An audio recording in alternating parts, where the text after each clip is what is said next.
শুনলাম আজকে হাবিবুল্লাহ বাহার ইউনিভার্সিটিতে ডারবি নাসিরকে নাকি আন্ডা থেরাপি দেওয়া হয়েছে। চলেন ফুটেজটা দেখে আসি।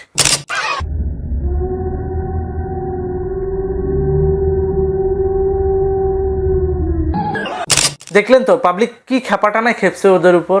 স্টুডেন্টরা বুঝে গেছে এরা যে ফ্রড, এরা যে বাটপার, এরা যে মানুষের ইমোশন নিয়ে ব্যবসা করে, এইটা আর বলার অপেক্ষা রাখে না। কেন বলছি বলার অপেক্ষা রাখে না?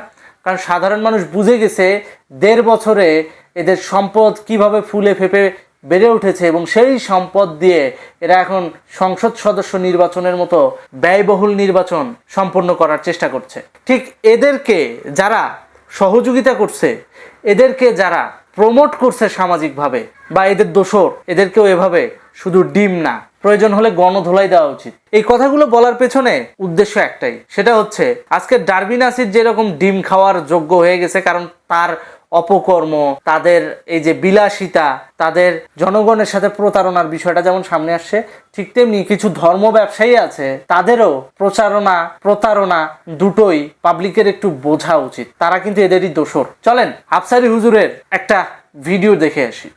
স্বাস্থ্যবানকে কি বিয়ে করা যাবে? যাবে। স্বাস্থ্যবানকে বিয়ে করা যাবে, শাসিকেও বিয়ে করা যাবে। দেখলেন তো, চাচিকেও বিয়ে করা যাবে এই ধরনের ফতোয়া দিচ্ছে। এরা নাকি আবার মাওলানা। কতটা নোংরা মন মানসিকতার মানুষ হলে এই ধরনের চিন্তা ভাবনা বা এই ধরনের ফতোয়া এই সমস্ত মাওলানারা দিতে পারে? ওই মিয়া, মা আর চাচি আলাদা কোথায়? মা আর চাচি আলাদা কোথায়? মায়ের যা সম্মান, চাচিরও সেম পরিমাণ সম্মান, মায়ের সমপরিমাণ সম্মান চাচি জেঠি তারা পেয়ে থাকে। আর এই সমস্ত মাওলানারা সমাজে প্রচার করছে কি চাচিকেও বিয়ে করা যাবে। নাউজুবিল্লাহ। চাচাতো বোনকে বিয়ে করার মতো একটা ঠুনকো প্রথা আমাদের সমাজ ব্যবস্থায় চালু আছে। আরে ভাই, বোন তো বোনই, সেটা চাচাতো হোক, মামাতো হোক, দুঃসম্পর্কের হোক। বোন মানে কি? যার প্রতি কখনো নোংরা থিঙ্কিং আসবেই না। তাহলে এই সমস্ত মাওলানাদের মাথায় সবসময় নোংরামি ঘোরে বলেই এরা মায়ের সাথে ছেলের বিয়ে দিচ্ছে, চাচির সাথে ভাতিজির বিয়ে দিচ্ছে। আরেকটা ফুটেজ আমি দেখলাম কিছুদিন আগে সোশ্যাল মিডিয়ায়, যে শ্বশুর মানে জামাই শাশুড়ির স্ত্রী, মানে কি ধরনের একটা গোল বাগালো একটা সম্পর্ক। চলেন ফুটেজটা দেখে আসি। উনি আমার দুলাভাই এবং উনি আমার শ্বশুর। আচ্ছা, এবং উনি আমার কোন দুলাভাই এবং শ্বশুর? আমার দুলাভাই চাচা দুলাভাই, বড় চাচার জামাই। বুঝি নেই। উনি আমার বড় চাচার জামাই। ও আচ্ছা আচ্ছা আচ্ছা, মানে চাচাতো বোনের দুলাভাই। হ্যাঁ হ্যাঁ। আর ওনার দ্বিতীয় স্ত্রীর মেয়ে আমার স্ত্রী, সেই হিসাবে উনি আমার শ্বশুর হয়। আচ্ছা আচ্ছা। আর ওনার বড় ছেলে আবার আমার ভাইরা ভাই, সেই হিসেবে উনি আমার তাওই ভাই। এই পরিচয়টা আপনি দিলেই মোটামুটি ওনাকে এমনি বাংলাদেশের মানুষ অনেক চিনে। আচ্ছা আচ্ছা আচ্ছা।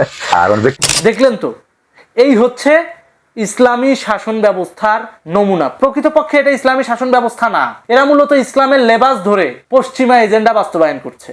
পশ্চিমা দেশগুলোতে কি হয়? অবাধ যৌন মিলনের প্রথা চলমান আছে পশ্চিমা দেশগুলোতে। ওরা ওইটারই ইসলামিক প্যাটার্নে বাংলাদেশের শরিয়া আইনের মাধ্যমে আপনাদের সামনে তুলে ধরছে। এটা কি ইসলাম সমর্থন করে? মোটেও করে না। আর এই আফসারি হুজুর, যে আফসারি হুজুরের কথা একটু আগে বললাম, যিনি চাচির সাথে ভাতিজার বিয়ে দেওয়া শুরু করে দিয়েছেন, এই সমস্ত মাওলানা সমাজের জন্য পুরোপুরি ক্ষতিকর। কেন বলছি ক্ষতিকর? এরা টাকা পাইলে সব করতে পারে, নিজের মারেও বিক্রি করে দিতে পারে। যেমন কিছুদিন আগে টাকা পেয়ে এই নির্বাচন দেওয়া লাগবে না, এই ধরনের একটা জনমত এরা ওয়াজের মঞ্চে তৈরি করেছে। চলেন জনমতটা শুনে আসি। কি এর নির্বাচন? নির্বাচনের দরকার নেই, এমনি চলো। নির্বাচন আমরা দেখছি, কথা ঠিক কিনা? কে আইবো এটি আমরা চিনি, ঠিক কিনা? আল্লাহুম্মা ইন্নী আউযু বিকা মিনান নির্বাচন। দেখলেন তো, ইনস্ট্যান্ট একটা দোয়া বানায় ফেললো। নির্বাচন সে চায় না, ভালো কথা, সেটা যুক্তি দিয়ে আপনি প্রচার করেন বা বলেন। আমরা জানি কি, এই যে আয়াত, এই সূরার আয়াত, এগুলা আসমান থেকে নাজিল হয়। তাহলে এই সমস্ত ব্যক্তিরা যখন ইনস্ট্যান্ট খাড়ার উপর দোয়া বানায় ফেলে, ইনস্ট্যান্ট খাড়ার উপরে আয়াত বানায় ফেলে, তাহলে এগুলা কি শিরক কর্মকাণ্ড না? মুনাফিকি কর্মকাণ্ড না? তাহলে কেন আমরা সামাজিকভাবে এই ধরনের মাওলানাদেরকে বয়কট করছি না? ভয়টা কোথায়? জাত চলে যাবে, ধর্ম অবমাননা হবে। আরে ধর্ম অবমাননা দিয়ে দীপু দাসকে হত্যা করতে পারেন, সুমিত্র ভৌমিককে হত্যা করতে পারেন, এই সমস্ত মাওলানাদেরকে হত্যা করছেন না কেন? এরা তো প্রকাশ্যে ইসলাম অবমাননা করতেছে। ও এদের বেলায় আপনাদের হাত ছোট হয়ে যায়, এদের বেলায় আপনাদের চেতনা দণ্ড নেতিয়ে পড়ে। এই আপনাদের ইসলাম প্রীতি? ইসলাম কি এই সমস্ত ফালতু জিনিসকে সমর্থন করে? ইসলাম কি এই সমস্ত সার্কাস জিনিসকে সমর্থন করে? ইসলামের নামে ভণ্ডামি যে সমস্ত মাওলানারা করতেছে, তাদেরকে শক্ত হাতে প্রতিহত করার দায়িত্ব সমাজের প্রত্যেকটা নাগরিকের। ধন্যবাদ।